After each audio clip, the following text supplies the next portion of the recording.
Le diable, en latin diabolus, du grec diabolos, issu du verbe diabalo, signifiant celui qui divise. Avez-vous déjà entendu l'expression « le diable est dans les détails » ou encore cette citation de Charles Baudelaire « la plus belle des ruses du diable est de vous persuader qu'il n'existe pas ».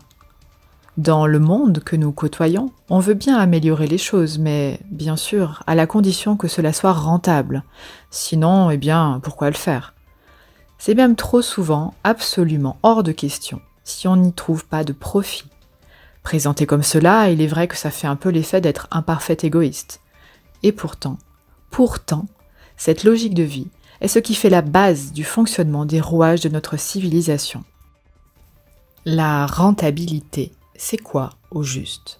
De façon simple et d'un point de vue strictement commercial, c'est le rapport entre un revenu obtenu ou prévu et les ressources employées pour l'obtenir, selon Wikipédia. On pourrait aussi dire que c'est la mesure entre l'énergie d'un effort déployé et ce qui est obtenu de cet effort à titre personnel. C'est parfaitement cohérent, car on n'obtient jamais rien sans rien, surtout lorsqu'on vit dans un paradigme dans lequel rien de sérieux ou d'utile n'est gratuit. Forcément, il faut travailler pour gagner sa vie, et misère à celui qui est trop paresseux pour contribuer au bien-être du fonctionnement de notre société. Jusqu'à présent, c'est un système qui fonctionne en toute logique, n'est-ce pas ? Néanmoins, cela implique aussi que certains sont plus avantagés que d'autres dans le sens de cet échange qui est considéré comme rentable. Il y a un gain, un avantage ou un bénéfice, quel qu'il soit, qui profite au premier et dont le second est privé, forcément. Entre les deux parties, il y a souvent un différentiel concernant l'intérêt tiré d'une situation dans laquelle il y a une forme d'échange quelconque. Pourtant, tout le monde doit bien gagner sa vie. Mais à quel prix ? On a tous besoin d'argent, mine de rien. C'est bien l'argent qui dicte les lois de ce monde, à ce que l'on dit. En ce sens, et de façon très insidieuse, c'est cette notion de rentabilité qui vient créer une division dans les différentes conditions de vie des individus qui doivent composer avec ce système. De fait, il faut forcément plus ou moins se corrompre pour survivre, puisque le fait de réaliser quelque chose de rentable implique presque, à coup sûr, que nous en tirions une forme de bénéfice quelconque, dont notre prochain serait privé à un degré ou à un autre.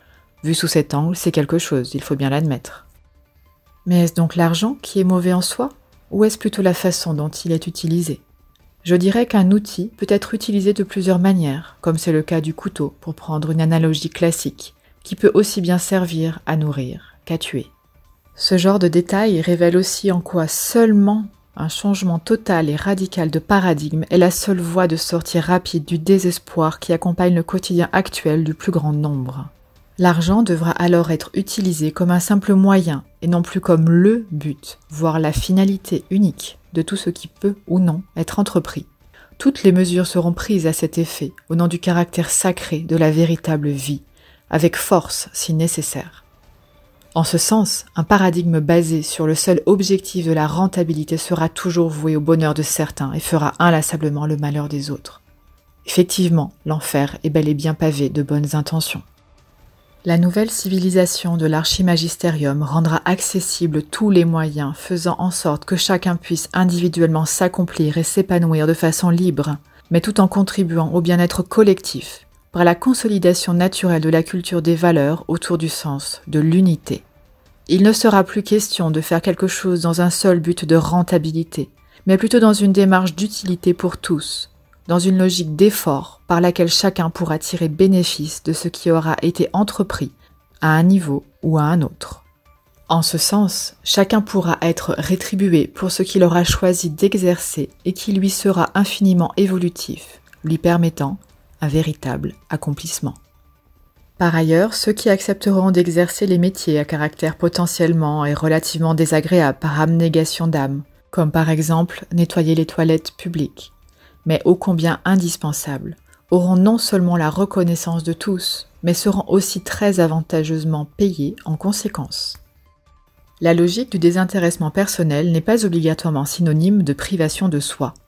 Il s'agit simplement de s'inclure dans un paradigme dans lequel tous ont besoin de tous, en gardant simplement à l'esprit que ce qui est bon pour tout le monde est aussi potentiellement bon pour soi. Ce mode de pensée correspond aussi à la perfection d'une devise très chère à l'archimagisterium. Unis, nous tenons, divisés, nous chutons.